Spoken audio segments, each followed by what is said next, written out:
बिस्मिल्लाहिर्रहमानिर्रहीम, अस्सलाम वालेकुम। आप देख रहे हैं व्यूज़ मैटर। मैं हूं अली डार। आज की इस वीडियो में दोस्तों आप लोगों के साथ मैंने खबर शेयर करनी है सिंध के ज़िला थरपारकर के हवाले से।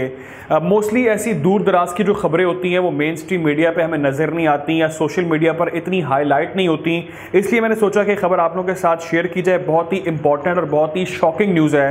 खबर यह है कि सिंध के ज़िला थरपारकर में एक 18 साल की लड़की ने खुदकुशी कर ली है। ये वजह जान के आपको काफ़ी शौक पहुंचेगा, क्योंकि जो वजह बताई जा रही है खुदकुशी करने की वो है कि लड़की के साथ रेप किया गया था। और उससे भी शॉकिंग न्यूज़ ये है कि उसने खुदकुशी इसलिए की कि पुलिस जिसके पास वो अपनी फरियाद लेकर गई कि मेरे साथ रेप किया गया है और मुल्जिमान को सज़ा दी जाए, उनको पकड़ा जाए, पुलिस ने उसकी FIR, उसका मुकदमा दर्ज करने से इनकार कर दिया और इस बिना पर उसने अपनी जान का खात्मा कर लिया। इस हवाले से सिंध हाई कोर्ट ने जो चीफ जस्टिस हैं उन्होंने नोटिस ले लिया इस मामले का, और जो DIG मीरपुर ख़ास हैं उनसे और SSP थरपारकर से जवाब तलब कर लिया और उनको ज़ाती हैसियत में तलब भी कर लिया गया है। तफसीलात आपके साथ दोस्तों शेयर करता हूँ। तफसीलात ये हैं कि इस लड़की का, इस 18 साल लड़की का ताल्लुक़ था थरपारकर के गाँव मेहरान सुमरो से। लड़की का भाई जिसका नाम है जाहिद अहमद, वो FIR के अंदर ये तमाम तर मामला बता रहा है और वो ये रिपोर्ट कर रहा है कि पहले तो 5 दिन तक जब मेरी बहन के साथ ज़्यादती की गई तो हम जब मुकदमा दर्ज करवाना चाहते थे, पुलिस ने मुकदमा दर्ज करने से इनकार कर दिया और कहा कि हमने इस केस का मुकदमा जो है FIR जो है वो दर्ज नहीं करनी, क्योंकि उनके ऊपर एक ख़ास किस्म के गिरोह की जानिब से दबाव डाला जा रहा था और वो उनका असर और रसूख था पुलिस के ऊपर, और पुलिस ने इनकार कर दिया कि हमने FIR दर्ज नहीं करनी। तो मेरी बहन 5 दिन तक इनके तरले मिन्नतें करती रही कि खुदा के लिए मुझे इंसाफ दें, मुकदमा दर्ज करें और को अरेस्ट करें, लेकिन पुलिस ने उनकी बात नहीं मानी। मजबूरी में आकर उस 18 साल की लड़की ने जहर खाकर, जहर की गोलियां खाकर खुदकुशी कर ली।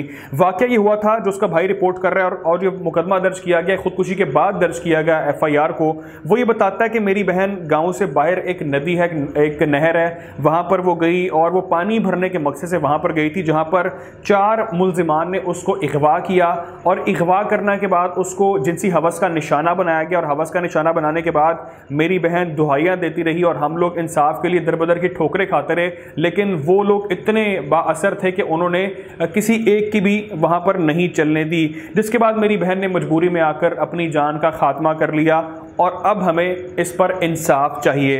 इस हवाले से पुलिस इसकी तरदीद कर रही है। पुलिस कह रही है इस खबर में कोई सदाकत नहीं है, बिल्कुल झूठ बात है। खबर यह है कि हम तक जब ये लड़की पहुंची, इसने हमें जब फर्स्ट टाइम कहा कि मेरी कंप्लेंट दर्ज कर लें, मेरी FIR दर्ज करें, हमने फौरी तौर पर मुकदमा दर्ज कर लिया और जो 4 मुल्जिमान थे उसमें से 2 को हमने अब तक गिरफ्तार कर लिया और 2 अभी भी मफरूर हैं। उनकी तलाश के लिए छापे मारे जा रहे हैं, हम लोग बहुत कोशिश कर रहे हैं। ये पुलिस का मौक़िफ़ सामने आया है। इस हवाले से इंपॉर्टेंट चीज़ ये है कि जो SHO हैं और तफ्तीशी अफसर साहब जो हैं उनको सिंध हाई कोर्ट में तलब कर लिया गया है और अब जो ये 22 तारीख आ रही है इस पर इनको पेश होना होगा और तमाम तर जो सबूत हैं, तमाम तर जो शवाहिद हैं वो अदालत के सामने रखकर जज साहब को सेटिस्फाई करना होगा और पूरे मामले के हवाले से आगाह करना होगा।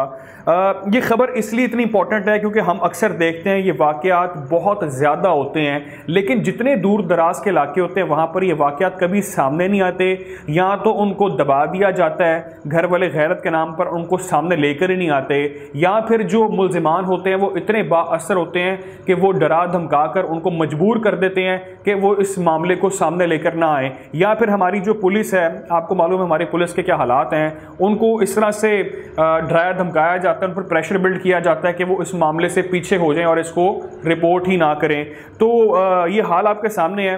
ये लोग मौक़िफ़ अपना पेश कर रहे हैं और कोर्ट तक बात चली गई। उन्होंने कहा कि पुलिस ने हमारा जो FIR थी, जो हमारा मुकदमा था, उसको दर्ज करने से इनकार कर दिया, और जब इस तरह के मामला होंगे, जब इस तरह के दूर दराज इलाकों में मामला होंगे, वो मेन स्ट्रीम मीडिया पर नहीं आएंगे, सामने नहीं आएंगे, तो ये मामूल की रूटीन की बात बनती चली जाएगी और ऐसी बच्चियां, ऐसी जो बहनें हमारी हैं, जो ऐसी मासूम लड़कियां हैं, वो हवस का निशाना बनती रहेंगी। इसलिए ऐसे मामला पर बात करना बहुत ज़रूरी है। और जो हमारी अदलिया है, यकीनी तौर पे बहुत अच्छा इक़दाम है कि अदलिया ने इसका नोटिस ले लिया और इसके ऊपर अब उन्होंने जवाब तलब किया है, लेकिन इसके लिए अकाउंटेबल अगर तो पुलिस ठहरती है तो यकीनी तौर पर सख्त सज़ाएं दी जानी चाहिए मुल्जिमान को भी, और पुलिस का भी एहतसाब होना चाहिए कि उन्होंने क्यों मुकदमा दर्ज नहीं किया। कोशिश करेंगे कि ऐसे जो भी मामलात आते हैं उनको आप तक पहुँचाया जाए। ख्याल रखें, दुआओं में याद रखें। अल्लाह हाफ़िज़।